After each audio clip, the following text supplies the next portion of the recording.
Are you sick of leaving so many unfinished track ideas to die? If your projects folder is a graveyard of 16-bar sketches with names like this, don't grieve for them, because there's a very simple 3-step process you can use to jolt one of them back to life in a single evening. If you don't know me, I'm Minosaur. I've been producing and releasing electronic music for 20 years. I wrote and edited magazine features solving this exact problem, and now I train hundreds of producers how to finish tracks. So before we go digging in the unfinished project's graveyard, we need to understand why those loops died as loops in the first place. Imagine your short idea is a movie, but not a full movie, just one short scene. It might look incredible, but on its own, with nothing around it, you've got no idea whether you've actually got a good film, whether it has an emotional arc or an engaging plot. And it's the same with all those unfinished 8 and 16 bar loops. Short loops have no arc or plot, and you can't hear past all that invisible work that still needs doing. So instead of trying to make the entire movie, the solution is you cut a trailer, and suddenly you've got a little journey, some setup, a bit of tension, and a payoff. Now you can actually feel what this thing could become. And that's exactly what we're going to do with our abandoned sketch. We're going to turn our short idea into a mini trailer that showcases its potential as a track very quickly. So here's the 3-step process. Steps 1 and 2 will do most of the work in reviving your idea. Then step 3 will propel it forward towards the finish line. First, step 1, dig back through that graveyard folder and find an old track you abandoned at the loop stage. It should be a loop of your main section. You might call this a chorus. I call it the main drop because it's where everything drops in. This is a little jungly loop I made for a Cable Guys video a while back.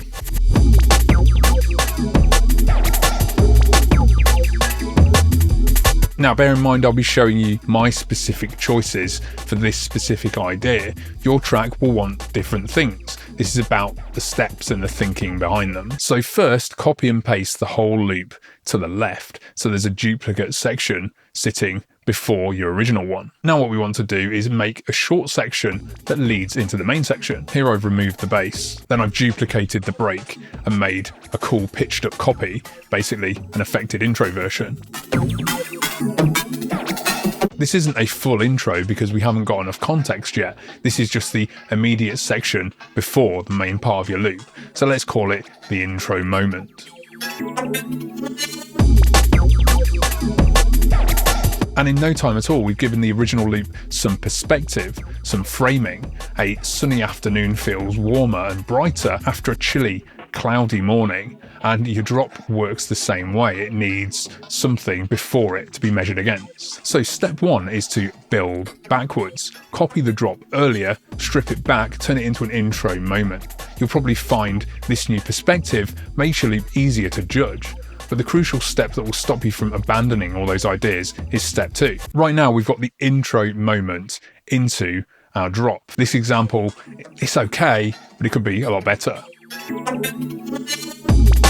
So this is how we fix that. Have you ever been sent a track by a mate or loaded up a new release to check out and found yourself dragging the playhead to round about here? I always end up skipping to just before the drop kicks in. And when you browse Beatport, they give you this little preview window, but they don't put it at the start, they put it at the breakdown going into the second drop, which is kind of the same moment, just the biggest version of it in the track. Anyway, back to the DAW, that turnaround moment where the intro or build hands over to the drop is unofficially called the pre-drop.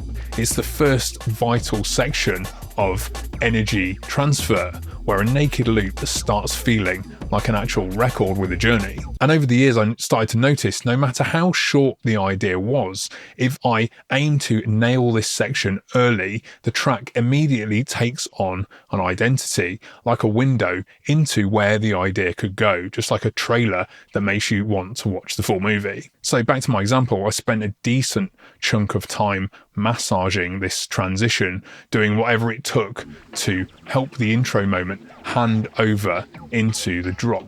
First, to build intensity, very gently I faded in a recorded texture rather than an obvious riser.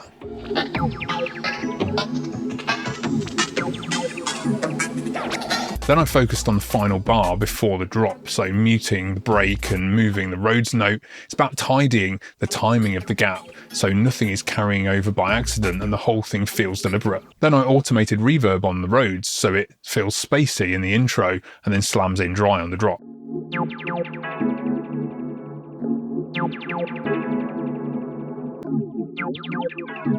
And I'll also play you what didn't work. I thought a jungly fill break could help the energy roll into the drop. Here's one I tried. But I didn't like that, so I tried a second one. Trying these options made me realise that actually we need space to breathe, so I haven't used these fills at all. It's important to try things and be ready to ditch them if they don't work, and these might work later in the tune. So instead, to help this gap breathe, I put this little vocal just in the pocket to echo over the gap.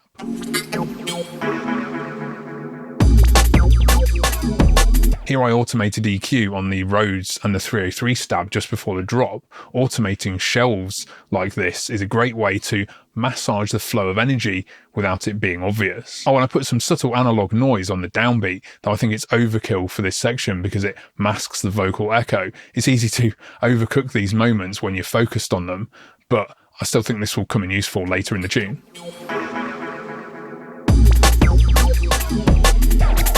And with everything together, this section now flows like this.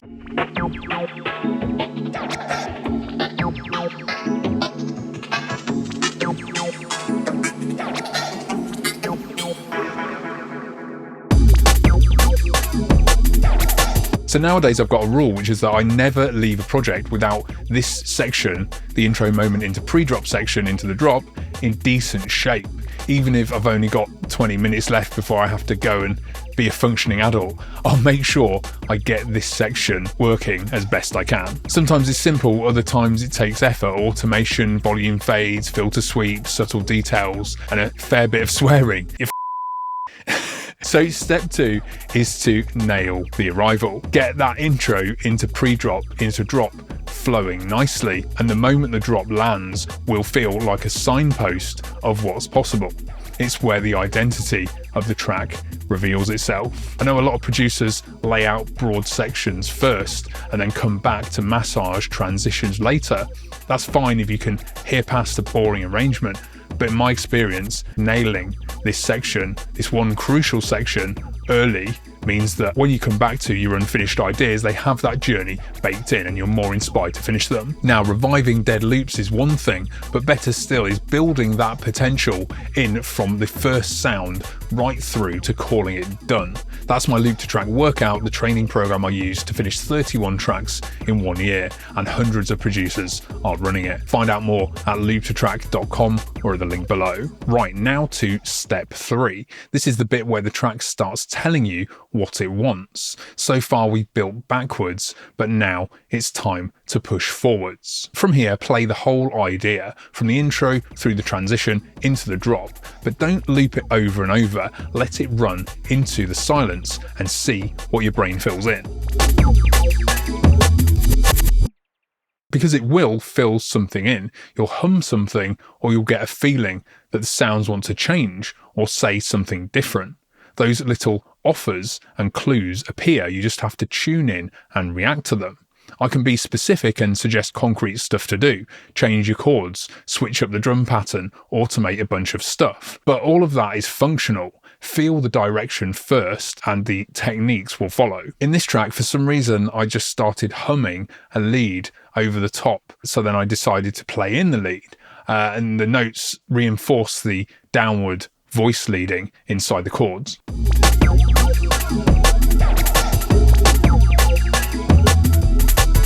And then I used that whooshy sound. It did come in useful after all.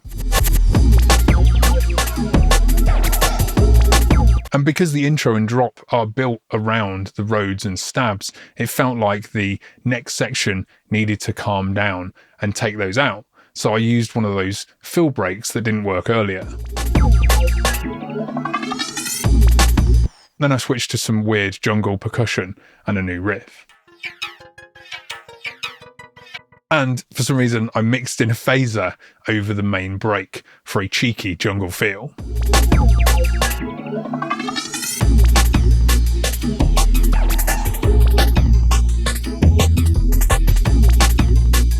Now we've got an actual journey, and this came from that initial spark of getting the pre-drop to flow. So step 3 is follow the clues. Listen through from the intro moment, ask what the track wants next, then build the idea out. And from here, you'll have enough ideas to go back and flesh out the intro and the rest of the track. So look at what those 3 steps actually did. We started with the drop and built backwards into an intro moment.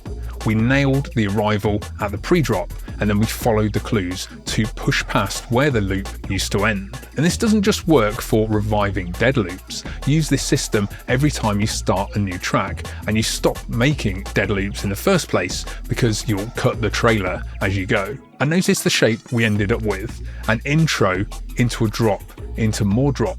We bookended that original idea, which is why I call this technique bookending. This is a key stage within the full loop to track workout. If you're sick of piling up unfinished ideas, get my focus start to finish system at the link below.